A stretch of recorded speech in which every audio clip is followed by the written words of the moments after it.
The sea on a winter's night has a way of muting the world. Above the surface, the half-moon hung pale in the sky, spreading a thin trail of silver across the Pacific swells. Each crest rose and fell with a rhythm that seemed eternal, indifferent to the great war raging across continents. There was no sound, but the wind over the water, and even that came in whispers. To any sailor, standing watch on the deck of a Japanese destroyer that night, it might have seemed peaceful, almost deceptively so. But beneath that shimmering skin of the ocean, a predator was waiting. The submarine was USS Archerfish, a ballast boat of the United States Navy. She was 311 feet of welded steel painted in dull gray. Her conning tower, just a shadow against the moonlit sea when she surfaced. Her periscope and radar antenna barely breaking the horizon when she submerged. Inside her pressure hull, the air was close and heavy, tinged with oil, sweat, and machinery. Men moved quietly around valves, gauges, and plotting tables, their voices hushed, their concentration absolute. They had been at war for years now, and yet in this moment something felt different. Something monumental was unfolding. At the center of it stood Commander Joseph F. Enright, a 33-year-old officer with dark eyes and a reputation that had been, until recently, uncertain. He had tasted failure before. On an earlier command, he had hesitated at crucial moments and returned from patrol without firing a single torpedo. To a submariner in wartime, such a patrol was more than disappointing. It was shameful. Enright had even requested to be relieved, feeling that his instincts had failed him. He carried that scar into every decision he made now. Tonight, in these black waters south of Honshu, he intended to redeem himself. Enright stood at the periscope, one hand resting lightly on the grip, the other fingering a rosary in his pocket. He was Catholic, and while not outwardly pious, he found comfort in that string of beads. When responsibility weighed on him, and responsibility was heavy. Tonight, somewhere to the north, beyond the headlands of Tokyo Bay, an enormous Japanese vessel was moving.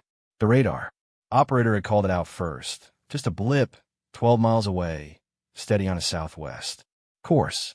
The contact was large, unmistakably so, and Enright knew in his bones that this was no ordinary freighter. The question was, what was it?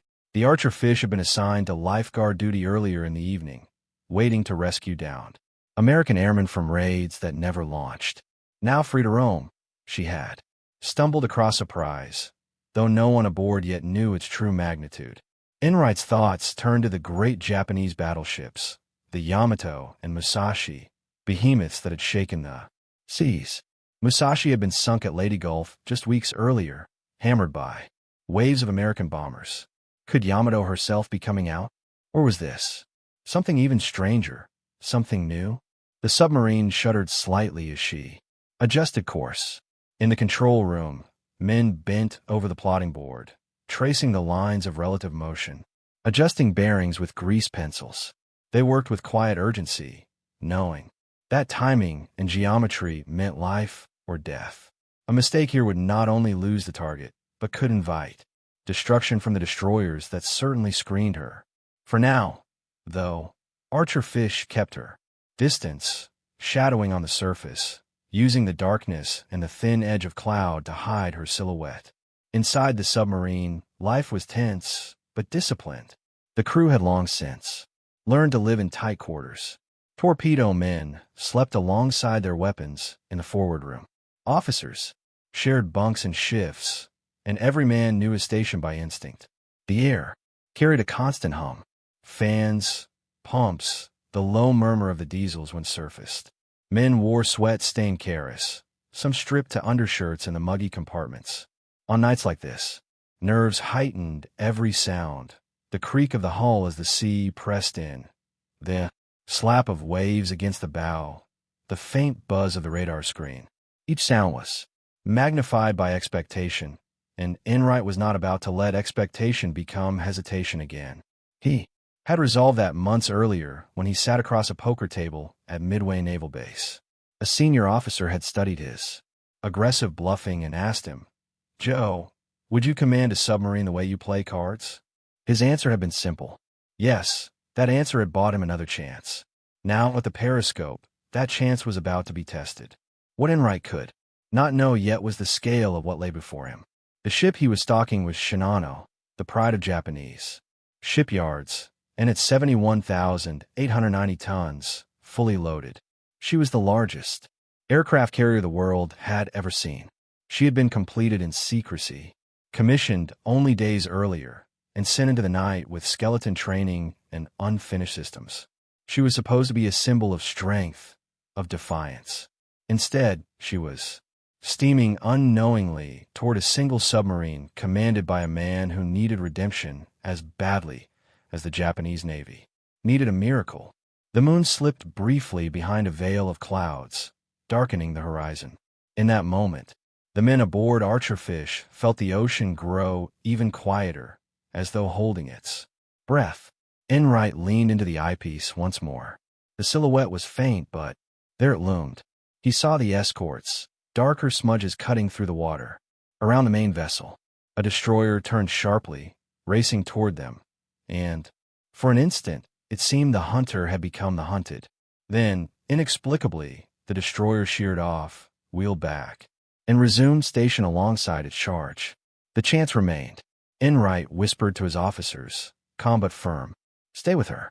Let her zig. We'll find where she straightens out." His words carried not just orders, but a promise to himself, to his men, to his career.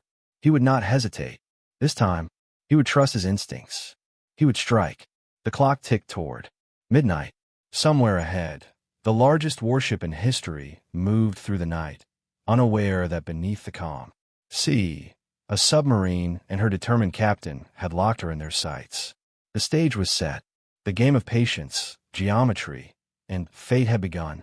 The year was 1944, and the tide of the Second World War had turned with a force that was now undeniable. For Japan, the empire that had once stretched from the frozen illusions to the steaming jungles of Burma, the war was no longer about expansion. It was about survival. The empire stood on the defensive, battered from the air, strangled at sea, and bleeding in its outer island fortresses. The Pacific was no longer a vast moat protecting the Japanese home islands. It had become a battlefield that shrank. With each passing month, American forces had leapt from island to island in a relentless advance. The Solomons, the Gilberts, the Marshalls, and then the Maranas. Each step brought U.S. forces closer to Japan's heart. With every landing, the Japanese military was forced to fight from a weaker position, stretched thin, with resources dwindling and morale sinking. By the summer of 1944, the Philippines campaign had begun. General Douglas MacArthur, true to his famous promise, had returned. His troops were battling their way through Lee and beyond, while Admiral Chester Nimitz directed the great fleets of the U.S. Pacific Navy in a steady march toward Okinawa. The oceans themselves had become hostile to Japanese shipping. Once the Imperial Navy had dominated those waters, but now it was American submarines that ruled beneath the waves. These silent service boats were proving devastatingly effective. Submarines like Archerfish had cut Japan's merchant fleet to ribbons. Tankers carrying oil from the East Indies were going down faster than they could be replaced. Cargo ships, bringing food, weapons, and raw materials were easy prey for submarines armed with patience and torpedoes. By 1944, Japan had lost more than half its merchant fleet, and the shortage was becoming crippling. Factories slowed, fuel ran short, and even basic supplies grew scarce. The mathematics of war had turned brutally against Japan. Where, once the empire could replace losses in ships and aircraft, now each vessel sunk was irreplaceable. The great shipyards that had produced the fleet which struck Pearl Harbor were now struggling to patch damaged vessels, let alone build new ones. Steel was scarce, skilled workers had been drafted into the military, and American bombing raids were beginning to target industrial centers. Above the waves, the situation was no better. The U.S. Navy had assembled the most powerful carrier strike groups ever seen. The fast carriers of the 3rd and 5th Fleets ranged freely across the Pacific, their aircraft pounding Japanese bases and striking the home islands themselves. The skies were no longer safe. The Boeing B-29 Superfortress with its immense range had begun daylight bombing. Runs against Japan cities. Tokyo and Nagoya burned under their firestorms. And more raids were coming. The Imperial Navy, once the most modern and feared force in the Pacific, was now a pale reflection of its former glory. Its air arm had been decimated at Midway in 1942. Its battleships had been bloodied in the Solomons and the Marianas, and at the Great Battle of Leyte Gulf in October 1944, the largest naval battle in history, Japan had thrown everything it had left into one last gamble. The result was disaster. Carriers like Zuikaku, veteran of Pearl Harbor, were sunk.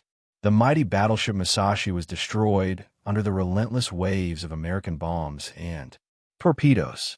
And though Yamato, the largest battleship afloat, had survived the encounter, she had been damaged and forced to retreat. The human cost was equally devastating. Japan's experienced pilots, the ones that had executed the Pearl Harbor attack with such precision, were nearly all dead. Their replacements were hastily trained, often with less than 50 hours of flight time before being sent into combat. American pilots, by contrast, arrived at the front with hundreds of hours of training. The result was slaughter in the skies. Japanese aircraft were being shot down at ratios of 10-1, sometimes worse. Japan was running out of time, running out of ships, and running out of options.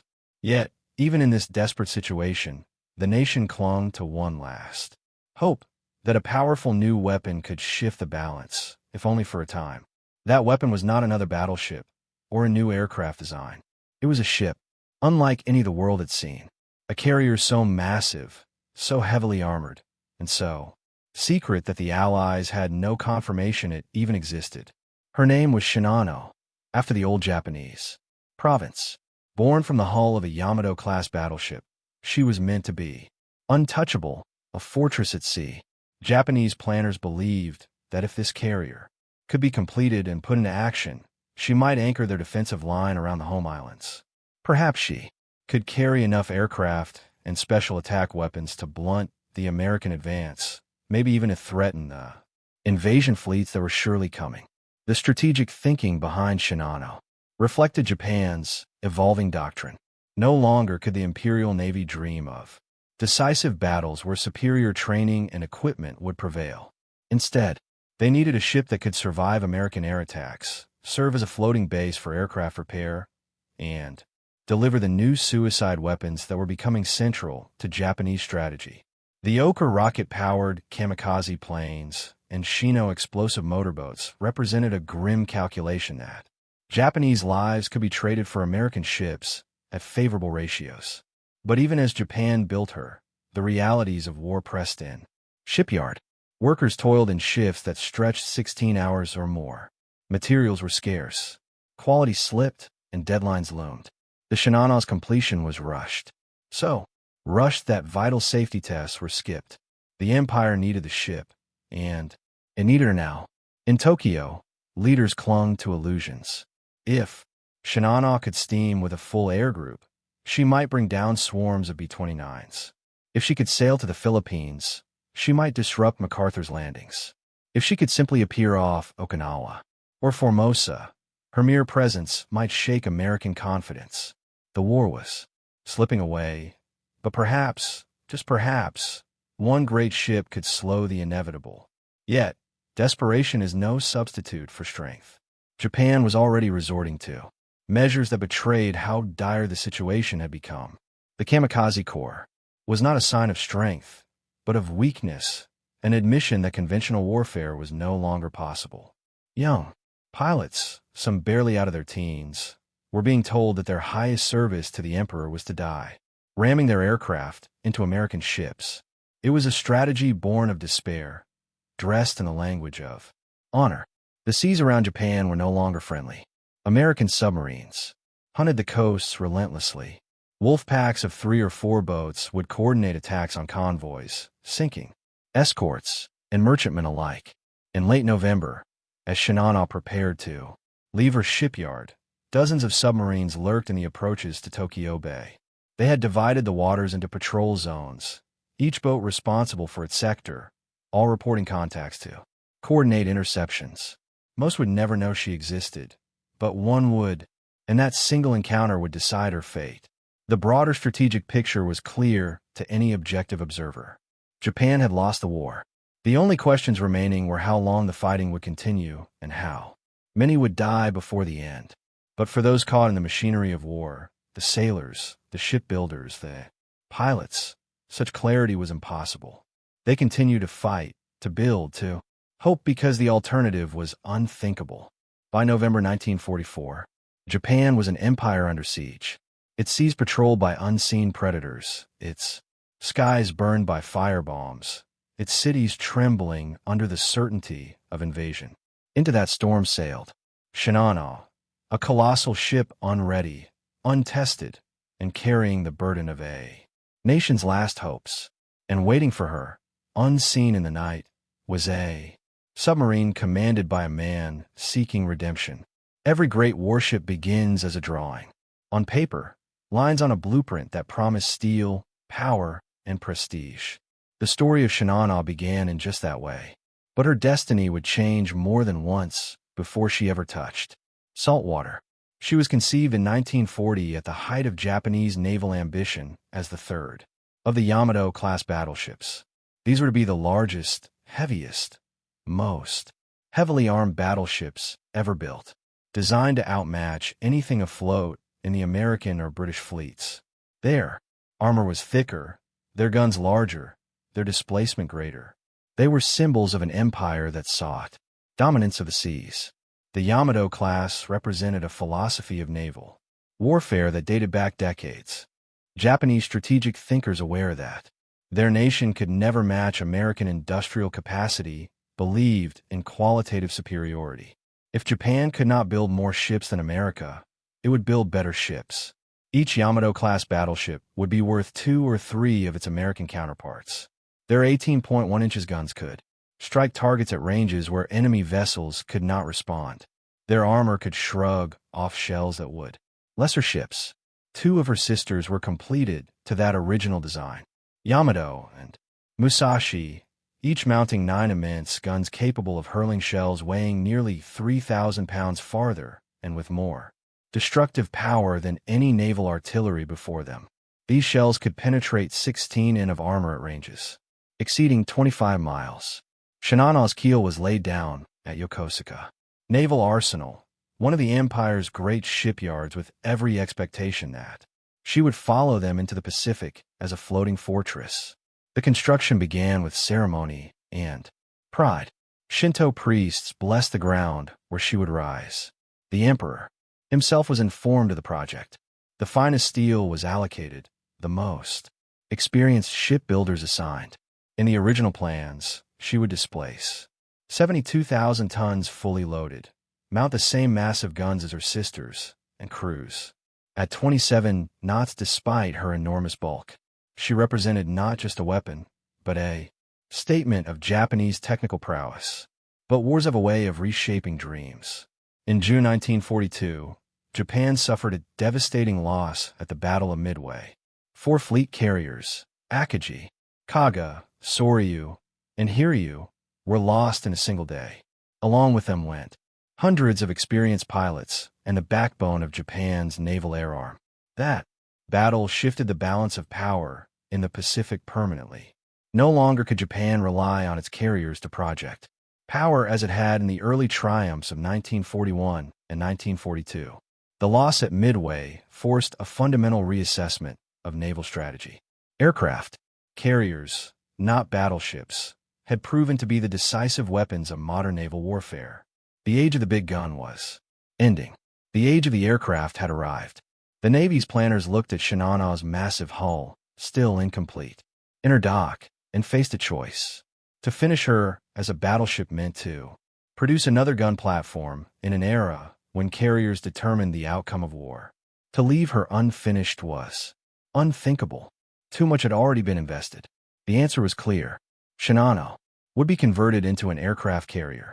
Not just any carrier, but the largest carrier the world had ever seen. The conversion was radical and complex.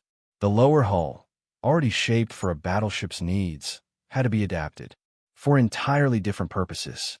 Her armored citadel, originally designed to withstand enormous shell fire, was reconfigured to support an expansive hangar deck.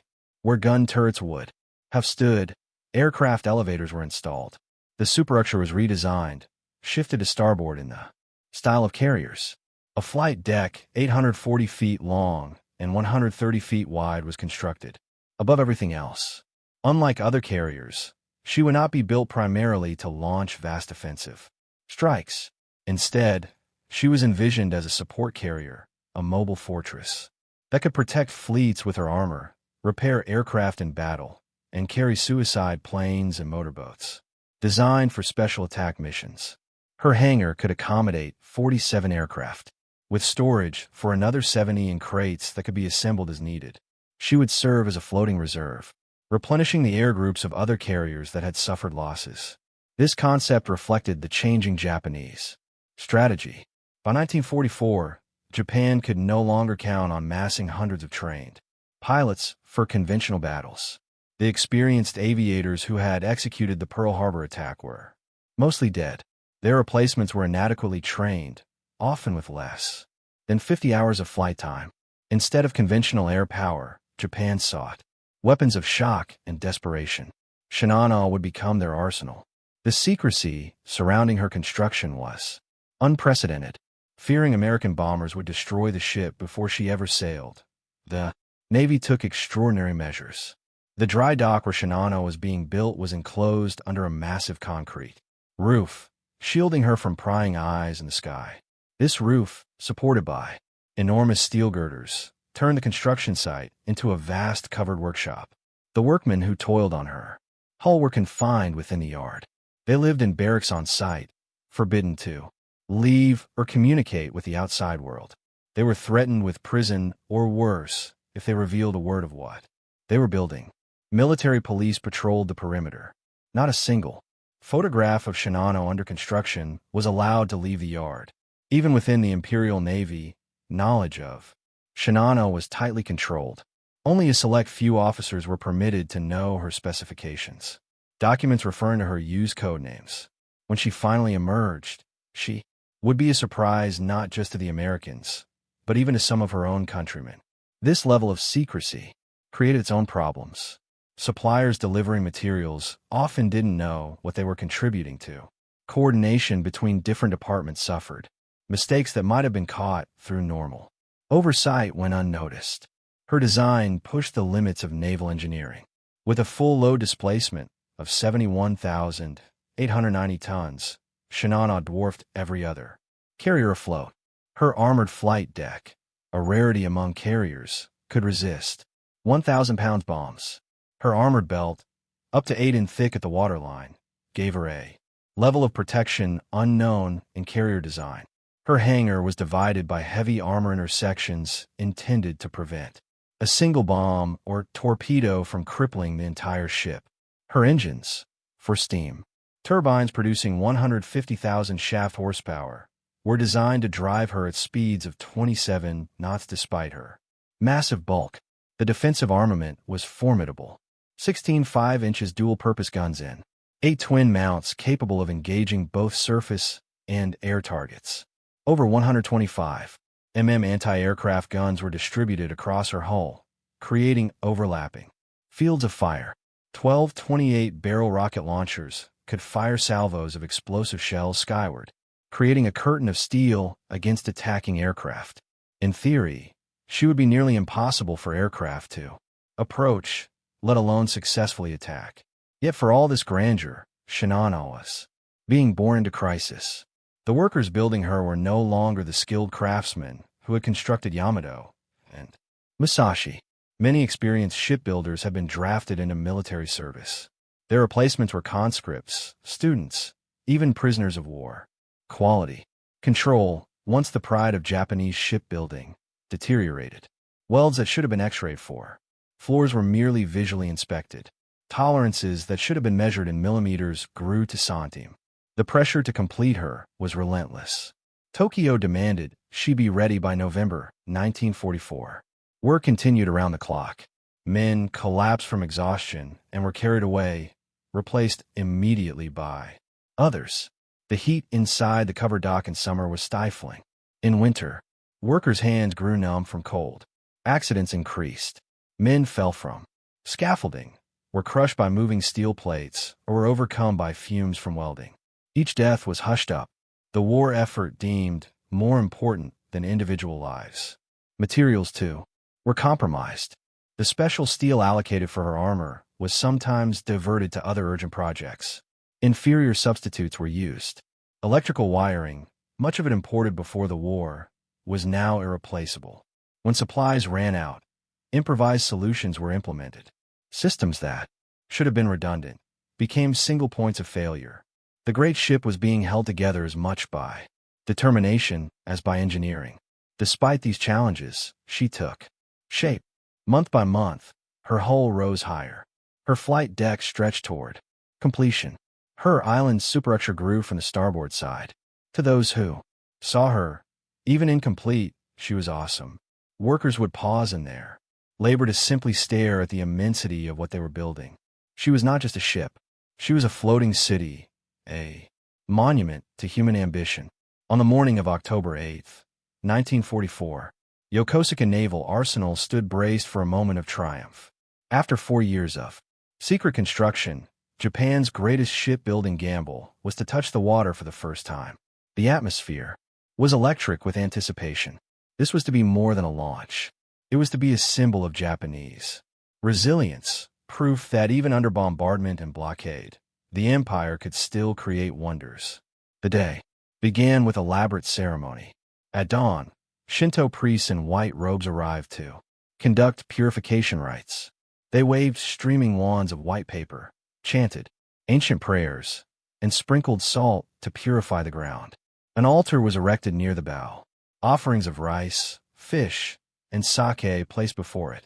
The priests called upon the kami, the spirits of water, wind, and steel to protect the vessel and grant her victory. High-ranking naval officers arrived in dress uniforms, their chests heavy with medals. Representatives from the imperial household were present. Workers, exhausted from years of labor, were given new clothes for the occasion. They stood in neat ranks, pride momentarily overcoming fatigue. Bands played martial music. Flags flew from every available point. The concrete roof that had hidden Shinano for so long had been partially removed, allowing shafts of sunlight to illuminate her hull. The launch plan was precise. Dry dock number 6 would be slowly flooded through controlled valves. As the water rose, Shinano would lift from her building blocks and float free. She would then be guided by tugs to a fitting-out pier where her final equipment would be installed. It was a procedure the shipyard had performed hundreds of times. What could go wrong? At 10:30 a.m., the order was given to begin flooding. Workers turned the valve. Wheels and cedar began to flow into the dock. At first, everything proceeded normally. The water rose steadily inch by inch, creeping up Shinano's hull. Spectators watched expectantly. Then, without warning, catastrophe struck. The Keisun Gate, sealing dry dock number 6 from Tokyo Bay collapsed. The massive steel barrier designed to hold back the ocean failed under the crushing pressure. Instead of controlled flooding, a torrent of cedar burst inward with unstoppable force. The sound was like thunder, a roaring cascade that drowned out all other noise. In seconds, millions of gallons of water surged into the dock. Shinano, instead of rising gently, was hit by a wall of water. The massive ship surged forward like a cork, blasted from a bottle, her 70,000 tons of steel driven by hydraulic force. She slammed into the dock's far wall with a grinding crash that shook the earth. The impact sent tremors through the shipyard. Windows shattered a quarter-mile away. Mooring cables thick as a man's arm snapped like threads. The recoil sent them whipping through the air with lethal force. One cable decapitated a worker. Another crushed 3 men against a crane.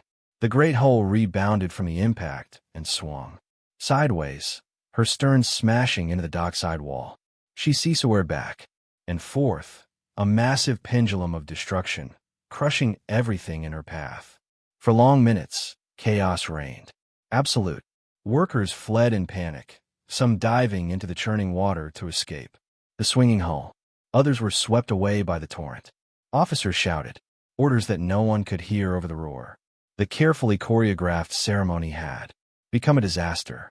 The band's instruments were scattered, flags torn away, the Shinto altar smashed to splinters. When the water finally stabilized and Shinano came to rest, the damage was surveyed. Miraculously, despite the violence, no fundamental structural damage had occurred to the ship herself. Her hull bore dents and scrapes, twisted fittings and broken railings, but her integrity remained. The human cost was another matter.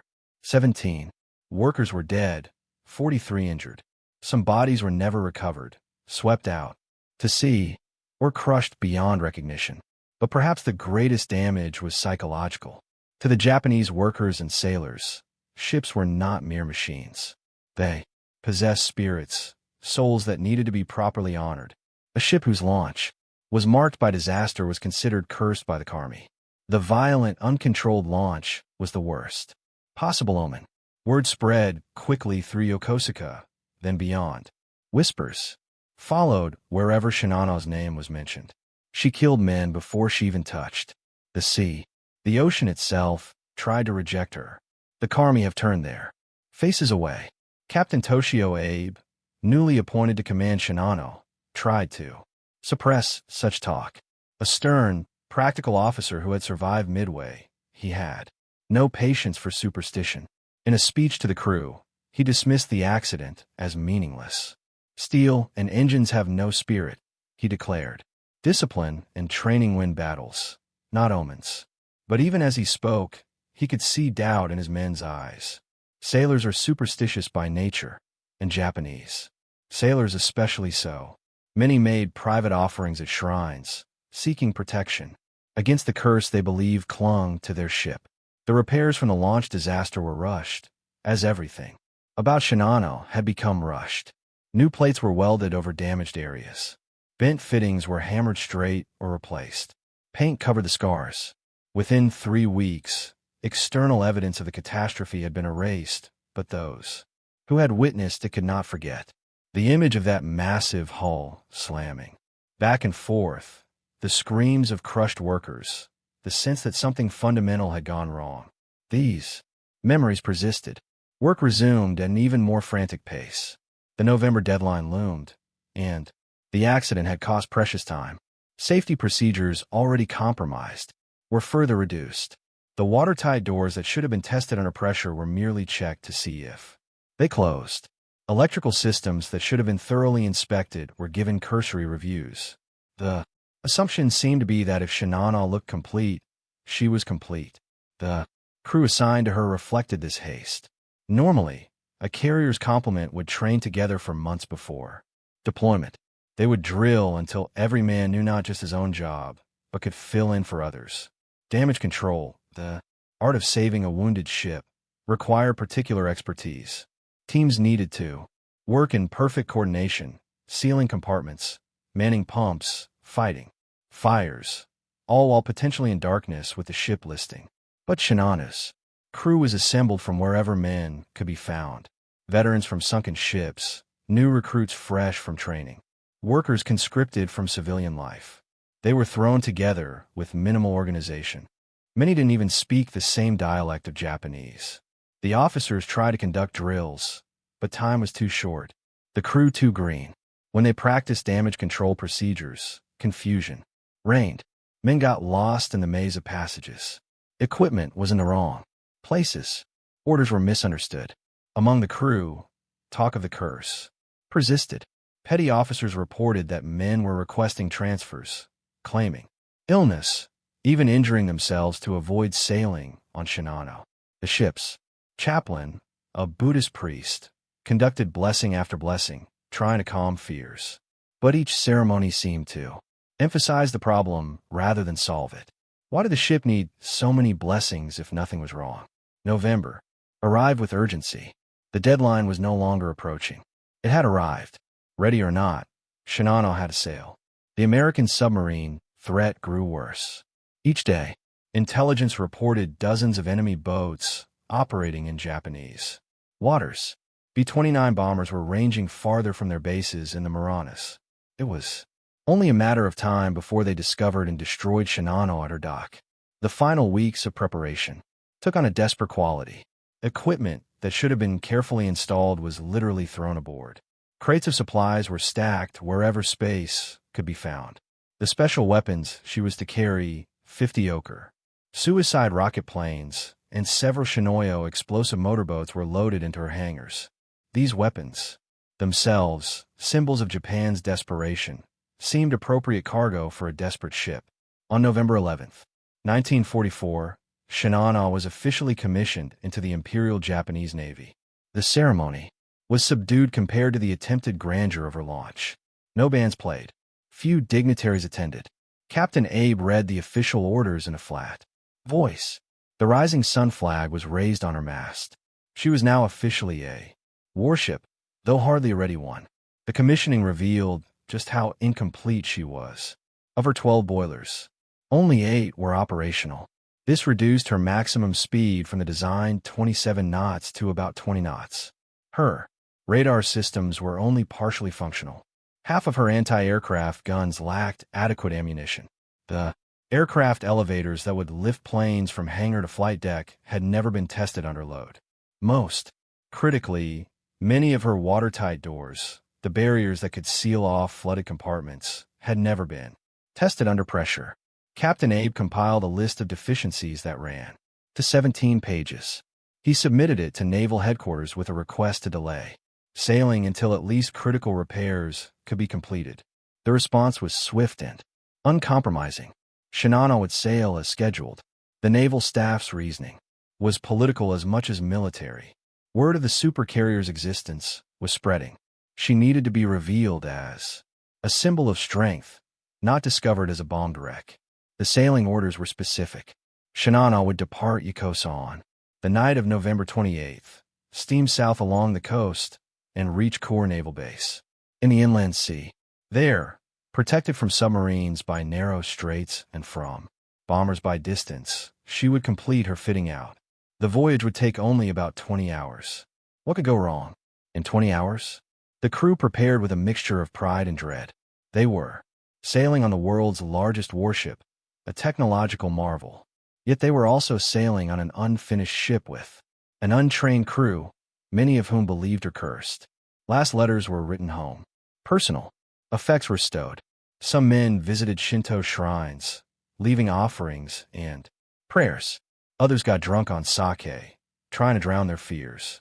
The escort for the voyage was minimal.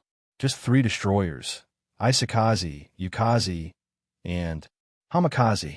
All 3 were veterans of numerous battles. Their crews experienced, but their ships worn. Their radar and sonar systems damaged in previous engagements have been only partially repaired. They would have to rely more on lookouts than instruments. For protecting the world's largest carrier, it seemed inadequate, but every available destroyer was needed. Elsewhere, the night of November 28, 1944 began with deceptive calm. At Yokosuka Naval Arsenal, the massive form of Shinano prepared for departure. Steam built in her boilers. Navigation lights flickered to life. On her bridge, Captain Abe reviewed the charts one final time. The route was straightforward. South along the coast around the Aizu Peninsula, then west to Kura. They would travel at night to avoid American bombers and stay close to shore to minimize exposure to submarines. At 6 p.m., Shinano's mooring lines were cast off. Tugs nudged her massive bulk away from the pier. Her screws began to turn slowly at first, then with gathering power. The great ship moved under her own power for the first time. Despite everything, the rushed construction, the cursed launch, the incomplete systems, she was magnificent. Her hull stretched nearly 900 feet. Her flight deck rose 60 feet above the water. She displaced more than most harbors could handle. She was, by any measure, an engineering triumph. The 3 destroyers took up their screening positions. Isokaze in the lead, Yukikaze and Hamikaze on the flanks. Together, the 4 ships headed for the harbor entrance and the open sea beyond. As they passed through the submarine nets protecting the harbor, several crew members noticed what they took as another bad omen, a dead albatross floating in the water, its white wings spread like a surrender flag. What none aboard knew was that 30 miles to the south, USS Archerfish was beginning her patrol. The submarine had been on lifeguard duty, positioned to rescue American airmen from a bombing raid that had been canceled due to weather. Now free to hunt, Commander Enright had brought his boat to the surface to recharge batteries and refresh the air. The night was perfect for submarine operations. Dark enough to hide their low silhouette, calm enough for good sound conditions with just enough moon to spot targets. At 8:48 p.m., Archerfish's radar operator called out, "Contact. Bearing 020, range 12 m." The blip on the radar screen was large, steady, and moving southwest at about 20 knots. Enright rushed to the bridge, raising his binoculars. On the horizon, barely visible, he could make out a dark mass and the smaller shapes of escorts. His pulse quickened. This was no merchant vessel. The size, the speed, the escorts, everything suggested a major warship. Battle stations, Enright ordered quietly. Throughout the submarine, men moved to their positions with practiced efficiency. In the forward torpedo room, crews checked their weapons. In the control room, plotting teams prepared their charts and calculating boards. The hunt was on. Enright faced an immediate problem. The target was moving at 20 knots. Archerfish's maximum surface speed was 19 knots. In theory, the submarine couldn't catch her prey. But Enright knew that Japanese ships often zigzagged to avoid submarines, and those course changes would slow their advance. If he could anticipate the pattern, cut corners, he might be able to close the distance. For the next hour, Archerfish pursued at maximum speed, her 4 diesel engines straining. The submarine vibrated with the effort, her hull cutting through the swells, spray breaking over her bow. Below, engineers coaxed every possible revolution from the engines. The temperature in the engine room soared past 120 degrees Fahrenheit. Men worked in shifts, rushing topside to gulp fresh air before returning to their stations. On Shinano's bridge, radar operators detected the American submarine almost immediately. The equipment might have been partially functional, but worked well enough to spot a surface contact at several miles. Captain Abe received the report with grim satisfaction. He had expected submarines. The waters of Japan were infested with them, but he had plans to deal with this threat. Signal the escorts, he ordered. Enemy submarine bearing 170, distance 8,000 m. Abe's tactical situation was complex. His ship, despite her size, was vulnerable. She carried no aircraft to spot submarines. Her own sonar was not yet operational. She depended entirely on her escorts for protection, and he knew their capabilities were limited. The destroyer's sonar had been damaged in previous battles and repaired with inferior components. Their depth charge racks were only partially filled. Supplies were short everywhere. Moreover, Abe faced a dilemma. If he ordered the destroyers to pursue the submarine, they would have to leave Shinano's side, potentially exposing her to other submarines that might be lurking. American wolf packs often operated with one boat revealing itself to draw off escorts while others moved in for the kill. But if he kept the destroyers close, the trailing submarine could shadow them, radioing their position to other boats or aircraft. Abe chose what seemed the prudent course. He would keep his escorts close and use speed and evasive maneuvers to shake off pursuit. Execute zigzag pattern number 7, he ordered. The helm swung over and Shinano's massive bulk began a series of course changes. 45 degrees to port, steady for 10 minutes, 60 degrees to starboard, steady for 8 minutes, back to base course for 15 minutes, then repeat. The zigzag was a standard anti-submarine tactic, but it had drawbacks. Each turn cost speed and distance. What should have been a 20-hour voyage would now take longer. Fuel consumption increased, and most critically, the pattern could be analyzed and predicted by an experienced submarine commander, which is exactly what a knight was doing. In Archerfish's control room, the plotting team tracked each of Shinano's course changes. Lieutenant Commander Robert Bobzinski, the executive officer, bent over the chart table, measuring angles and times. "She's following a standard pattern," he reported. "If we cut across her turns, we can gain distance." It became a deadly game of geometry. Shinano would turn away, opening the distance. Archerfish would cut the corner, closing it again. The submarine couldn't match the carrier's straight-line speed, but by taking shorter routes, she could keep pace. It required precise calculation and iron nerve. One miscalculation, and they would lose contact. One detection by the destroyers, and they would face a barrage of depth charges. As the chase continued into the night, Shinano's incomplete construction began to tell. At 11 p.m., a bearing on the starboard inboard propeller shaft began to overheat. The massive shaft turning at high speed generated friction that the bearing couldn't properly dissipate. Temperature gauges climbed into the red zone. The engineering officer faced a terrible choice: continue running and risk catastrophic failure, or slow down and perhaps fall prey to the submarine. He chose to reduce speed on that shaft. Shinano's speed dropped from 20 knots to 18. The reduction seemed small, but it was critical. Now Archerfish could not just keep pace, but actually gain ground. On the submarine, the sonar operator reported the change in the target's engine sound. "She's slowing," he announced. Enright permitted himself a tight smile. The geometry of the hunt had shifted in his favor, but Shinano's troubles were just beginning. The rapid zigzagging, combined with her incomplete construction, stressed systems throughout the ship. Electrical connections hastily installed began to fail. Lights flickered in some compartments. Ventilation fans stopped. The temperature in the lower decks, already uncomfortable, became stifling. Men working in the engine rooms had to be rotated every 20 minutes to prevent heat exhaustion. More seriously, the constant course changes caused the ship to roll and flex in ways her incomplete structure wasn't prepared for. Seams that had been inadequately welded began to work open. Not enough to cause immediate flooding, but enough to allow seepage. Water began to accumulate in some of the lower compartments. Pumps were started to deal with it, but several pumps failed. They had never been properly tested, and now under actual use, their defects became apparent. On the bridge, Captain Abe received report after report of mechanical issues. Each one was minor in itself, but collectively they painted a picture of a ship coming apart under stress. He faced an agonizing decision.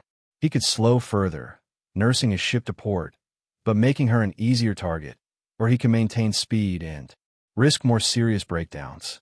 He chose a middle course, reducing speed to 16 knots and moderating the zigzag pattern. By 2 a.m. on November 29th, the deadly dance had continued for over 5 hours. Archerfish had closed to within 7,000 yards of her target. Still too far for a torpedo attack, but close enough to maintain solid contact. The submarine's crew was exhausted, but exhilarated. They could sense they were gaining on their prey. Enright studied the tracking data with intense concentration. Shinano's pattern was becoming clear. Despite the zigzags, she consistently returned to a base course of 210 degrees southwest toward Cure. If he could position Archerfish ahead of that track, if he could predict when she would steady on that course, he would have a shot. "Take her down to radar depth," he ordered. The submarine slipped beneath the surface, leaving only her radar antenna above water. This reduced her speed, but made her much harder to spot. Now she was truly a hunter in the darkness, invisible but watching. On Shinano, the mood was increasingly tense. The submarine had been trailing them for hours. Why hadn't it attacked? Why hadn't it been driven off? Some officers suggested it was calling in other boats, that they were being herded into a trap. Captain Abe dismissed such speculation, but privately he wondered. American submarine tactics had evolved throughout the war. They were more aggressive now, more coordinated. At 2:56 a.m., fate intervened. Isokatsu, the lead destroyer, spotted what her lookouts believed was a periscope off the starboard bow. Without waiting for orders, her captain increased speed and charged toward the contact. The destroyer's bow wave rose white in the darkness as she accelerated to 35 knots. On Archerfish, the sonar operator's voice rose in alarm. "High-speed screws approaching." Destroyer bearing 340 closing fast. Enright had seconds to decide, crash dive, and probably lose his target forever or hold his depth and risk detection. He chose to dive, but only to 150 feet shallow enough to resurface quickly. Rig for silent running, he ordered. Rig for depth charge. The destroyer passed directly overhead, her screws thundering through the water. Every man on Archerfish held his breath, waiting for the splash of depth charges, but none came. Isakaze had lost contact, and more importantly had violated Captain Abi's orders to maintain formation. A sharp signal from Shinano's bridge ordered her back into position. The moment Isakaze turned away, Enright brought Archerfish back to periscope depth. Shinano was still there, still on course, now only 4,000 yards away. The opportunity he had waited for all night was at hand. At 3:15 a.m., everything aligned. Shinano steadied on her base course of 210 degrees. She was broadside to Archerfish. Range, 1,400 yards, speed 16 knots. In submarine warfare, it was the perfect setup. Close enough for accuracy, angled for maximum. Target area, slow enough for a good solution. Enright made his final observations. Through the periscope, the carrier filled his view, massive, beyond anything he had ever seen. Her flight deck stretched like a cliff face. Her island structure rose like a building. He could see lights in some of her port holes, the shadows of her escorts, the white water at her bow. He sketched quickly, recording her strange rounded bow, unlike any carrier in the recognition manuals. Final bearing and shoot, he ordered. Make ready all tubes. In the forward torpedo room, 6 Mark 14 torpedoes were ready. These weapons had been troublesome earlier in the war with defective detonators and running depths. But the problems had been fixed. Now they were reliable ship killers, each carrying 600 pounds of Torpex explosive. Set depth 10 feet, Enright ordered. It was unusually shallow, but he remembered advice from a senior officer against carriers hit high on the hull where the damage would affect stability, not just cause flooding. The fire control party made their final calculations. Target speed, angle, distance, all were fed into the torpedo data computer, an analog device that calculated the correct firing angle. The solution was checked and double-checked. There would be no second chance. Fire 1. The submarine shuddered as the first torpedo left its tube.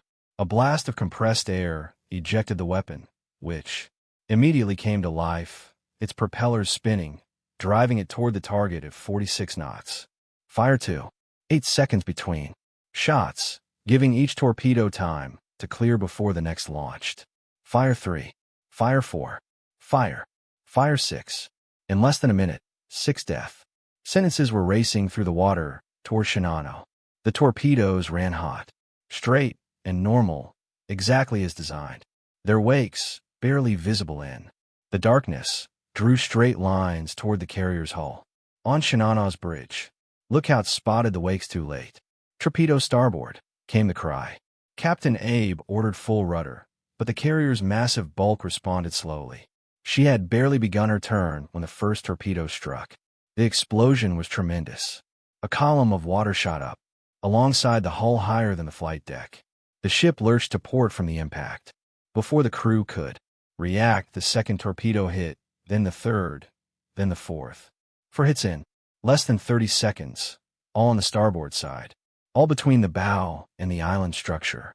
The first torpedo struck at frame 104 near an aviation fuel tank that was fortunately empty. The explosion tore a hole 20 feet wide in the hull, flooding adjacent compartments instantly. The second hit frame 142, destroying the starboard outboard engine room. Men on duty there were killed instantly as cedar and superheated steam filled the space. The third torpedo struck frame 166, opening the number 3 fire room to the sea. The fourth hit frame 190, rupturing another fuel tank and sending oil flooding through passages. For a moment, those on Shinano's bridge could barely comprehend what had happened. The ship shuddered with each impact, but she was so large that the torpedoes seemed almost insignificant. Captain Abi's first thought was that she could absorb this damage. After all, She had been built with a battleship's armor designed to survive multiple torpedo hits. But below decks, catastrophe was unfolding. The incomplete construction that had plagued Shinano now became fatal. Watertight. Doors that had never been tested failed immediately. Some jammed shut, trapping men in flooding compartments. Others refused to close at all.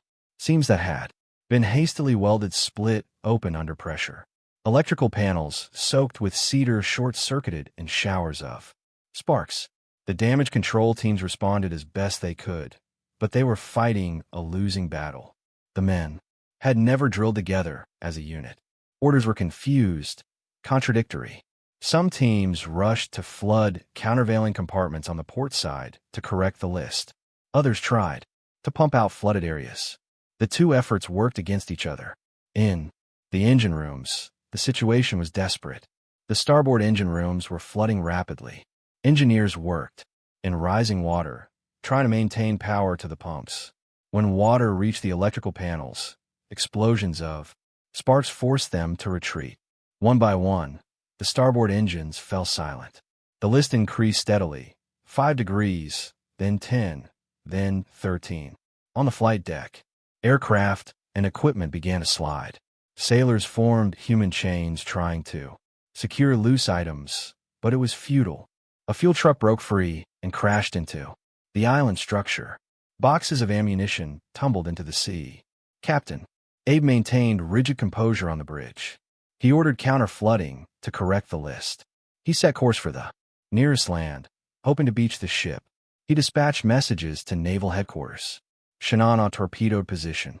32 degrees 0 north, 137 degrees 000 east, attempting to reach shore.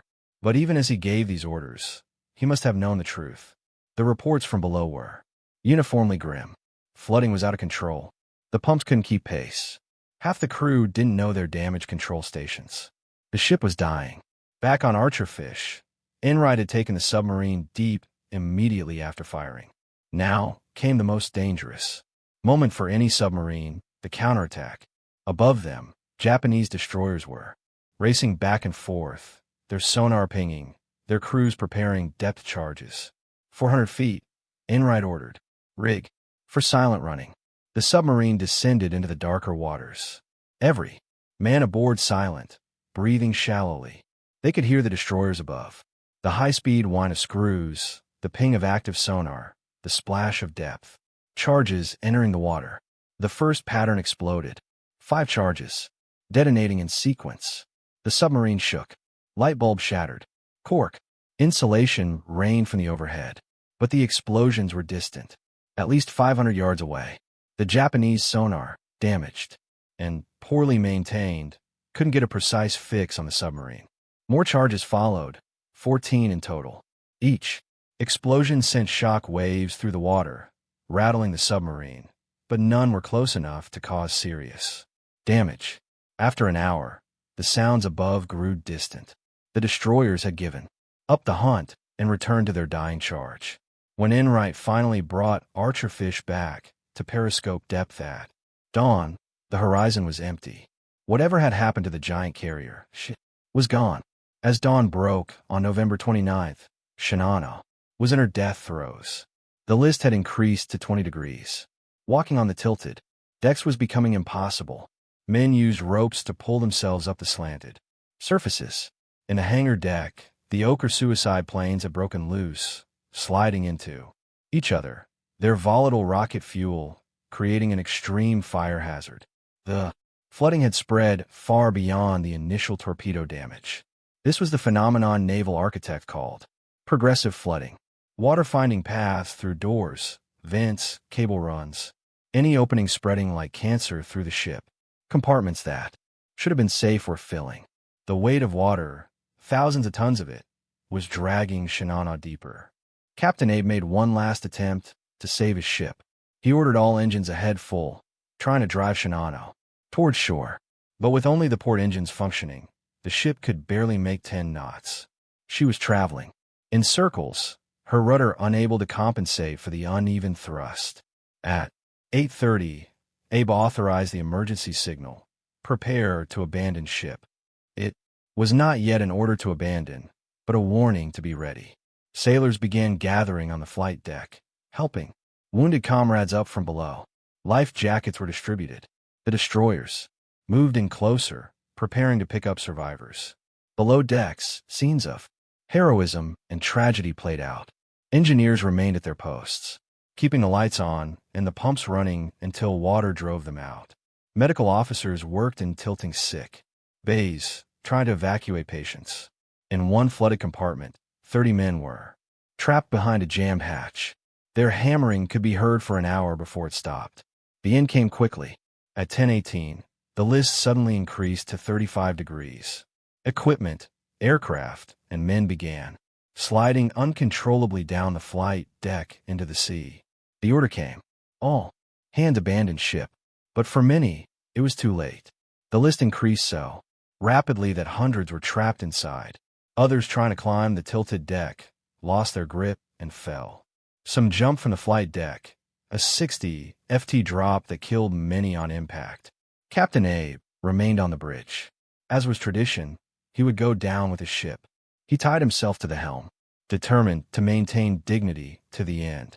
Around him, his senior officers made the same choice. They sang the national anthem as the water rose around them. At 10:55, Shinano capsized. Her flight deck tilted past vertical. Then she rolled completely over. For a moment, her massive hull was visible, barnacles and red anti-fouling paint gleaming in the morning sun. Then, with a tremendous roar of escaping air, she plunged beneath the surface. The largest warship in the world had survived just 17 hours. At sea, the sea where Shinano sank was littered with debris and desperate men. Over 2,000 had been aboard.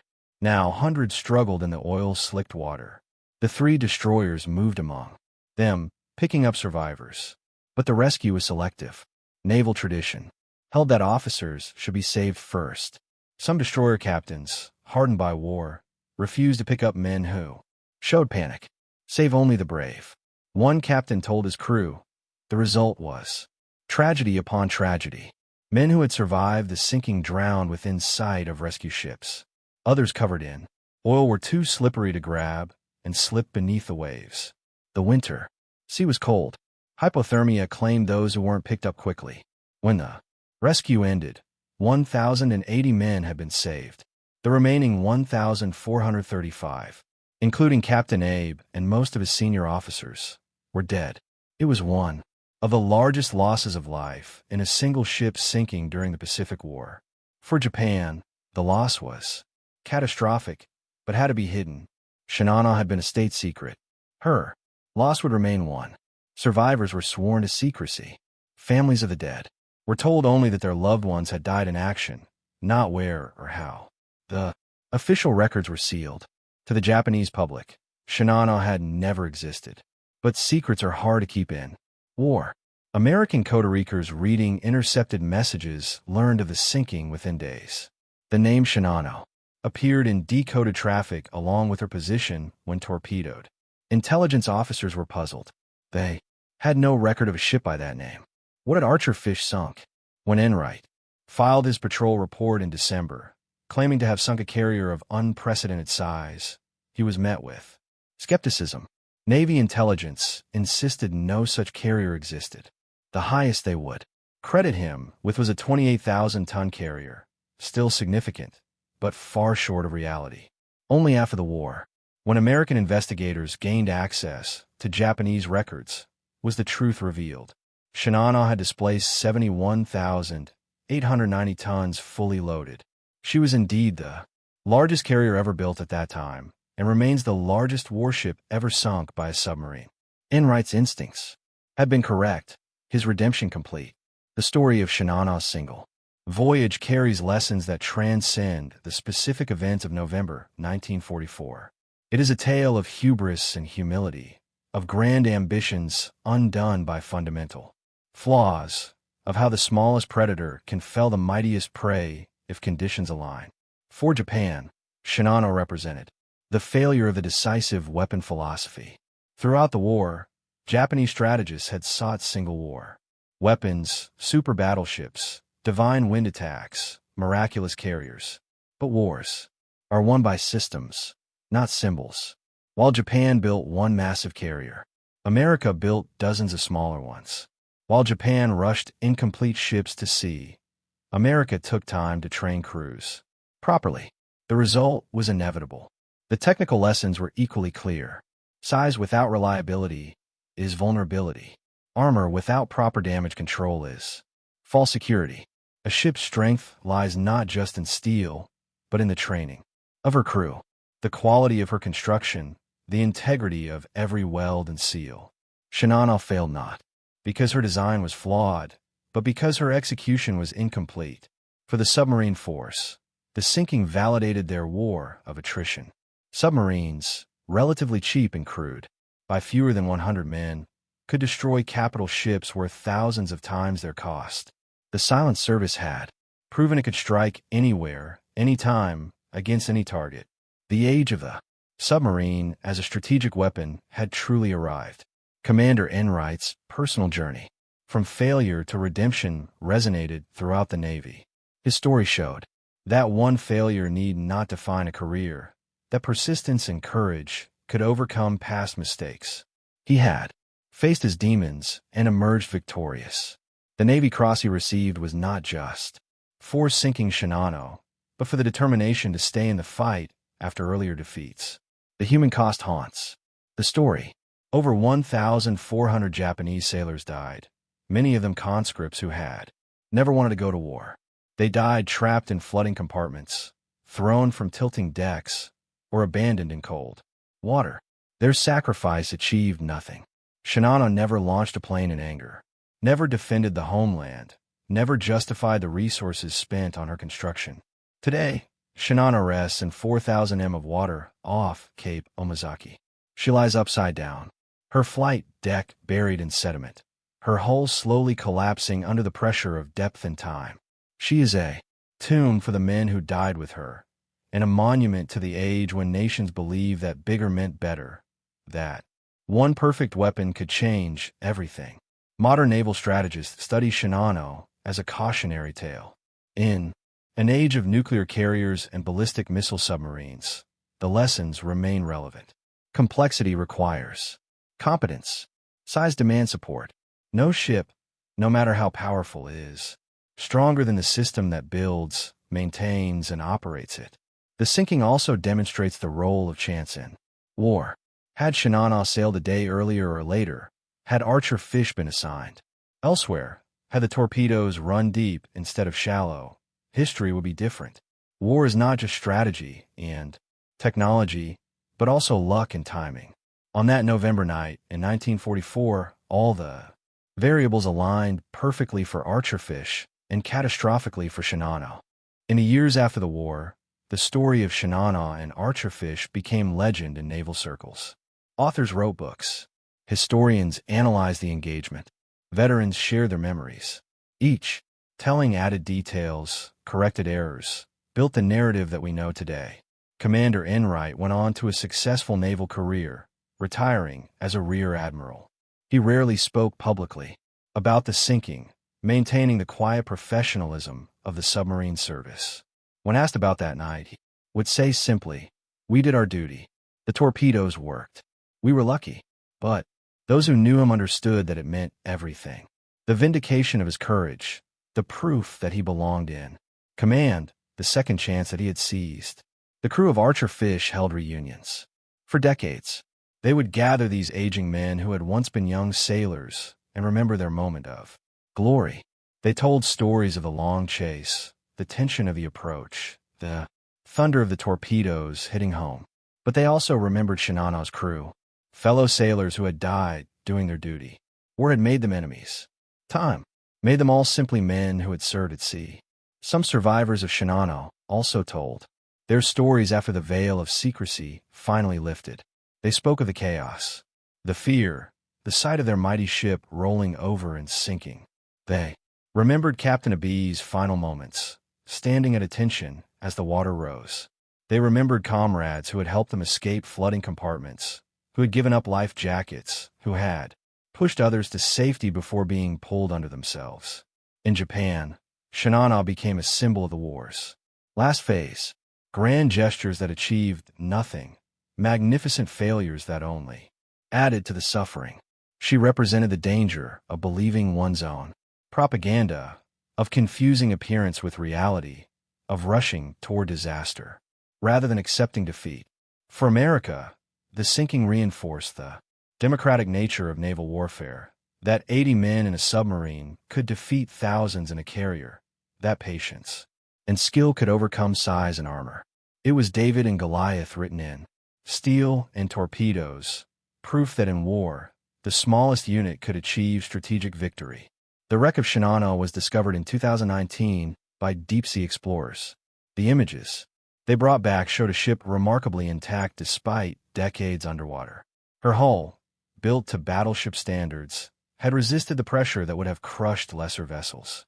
But she lies inverted, her intended glory forever buried in the seafloor, a monument to ambition that exceeded capability.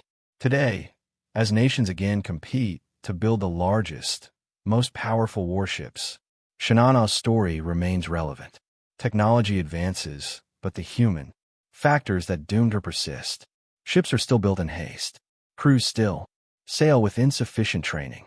Leaders still believe that one supreme weapon can change everything. The ghost of Shinano warns against such hubris. The final lesson may be the most universal, that in war, as in life, the race does not always go to the swift, nor the battle to the strong. Sometimes patience defeats power. Sometimes the hunter becomes the hunted. Sometimes a single night's action can echo through history, teaching generations yet unborn about courage, folly, and the thin margin between victory and disaster. On that November night in 1944, two ships met in the darkness of the Pacific. One was the largest of her kind ever built, the other a standard submarine of no special distinction. When the sun rose, only one remained. That is the nature of war at sea, sudden, decisive, and final. The ocean shows no favoritism to size or strength. It swallows all equally, keeping its secrets in the dark depths where Shinano rests still. The largest warship ever, sunk by a submarine. A giant felled by a predator she never truly saw.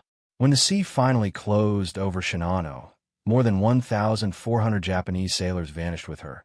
Officers, engineers, conscripts, and boys barely out of training. Only 1,080 survivors were pulled from the cold waters by her 3 escorting destroyers. Many others drifted away into the darkness, their names recorded only in the silence of the deep. For Japan, the loss was catastrophic. The pride of its shipyards, the largest carrier ever built, had survived just 17 hours at sea.